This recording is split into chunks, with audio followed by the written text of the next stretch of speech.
We're talking college sports in the Deep South where college football is king. And on the plains of Auburn, the battle cry is War Eagle.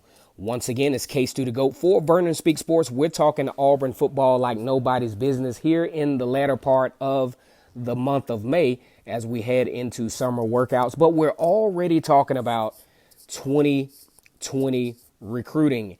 As it turns out, a very highly recruited receiver out of Alabama, E.J. Williams, has listed his top teams.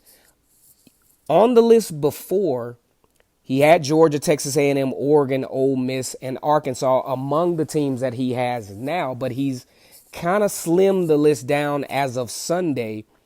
His top 7 currently is Clemson, Florida, Auburn, Alabama, LSU, Tennessee, and Oklahoma.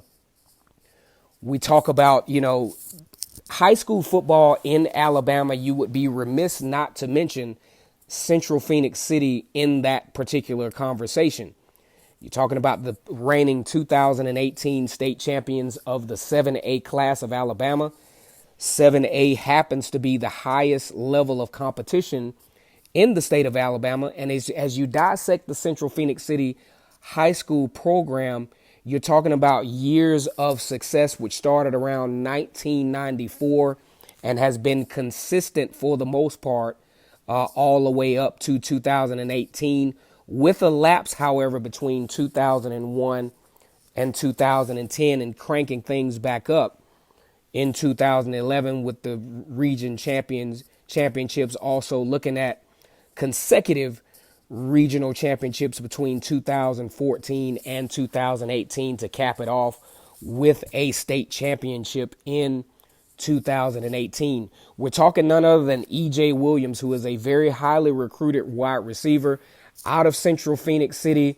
If you look at this kid on film, I'm actually going to leave a little bit of his highlights in the description and why this receiver would be particularly important, not only for Auburn, but for whatever team he can land with. One thing about it, the talent is just surreal for this young man. He's 6'3", 180 something pounds.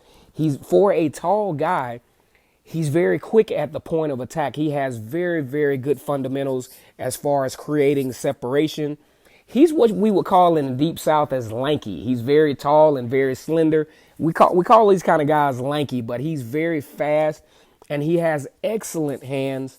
He's very good in the intermediate part of the football field, and definitely a guy that you guys really need to keep your eyes on as it relates to the 2020 class. Now, if I was to roll the dice today, I would say that he would follow his homie, Justin Ross, who they were teammates at Central Phoenix City up to Clemson. If you all remember, Justin Ross made a name for himself in the national championship game, especially had a good season anyway, but we were really introduced to Justin Ross in the national championship game. And oddly enough, like I said before, both of these guys are from Central Phoenix City in Alabama. If you think about where Phoenix City is, it's just outside of Columbus, not too far from Auburn.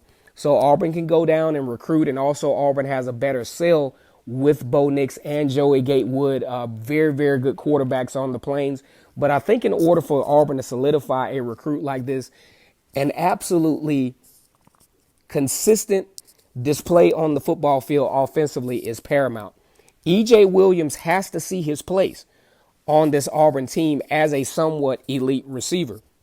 Just because Gus Malzahn runs a run-pass option type of offense does not mean a receiver cannot shine in this offense. You think about Seth Williams, who's currently there, and his position as he's on the 4th team All-SEC team. So he's positioned to have a pretty good year this year.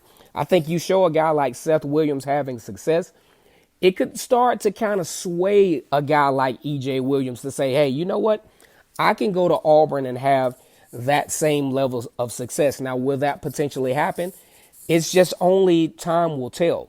But as of now, Auburn is still in the hunt for E.J. Williams, one of the best wide receivers in the country, as they were with George Pickens out of Hoover, Alabama, a year before, who eventually flipped to Georgia, obviously to satisfy a need with Riley Ridley departing for the NFL. I want you guys to pay attention to this story because it's going to be important, especially in the later stretch of November when decision starts to be made. EJ Williams will go a long way in helping to improve the rating of Auburn's recruiting class and to solidify some depth for the future at wide receiver for the Auburn Tigers. Once again, it's Case to the GOAT for Vernon Speak Sports.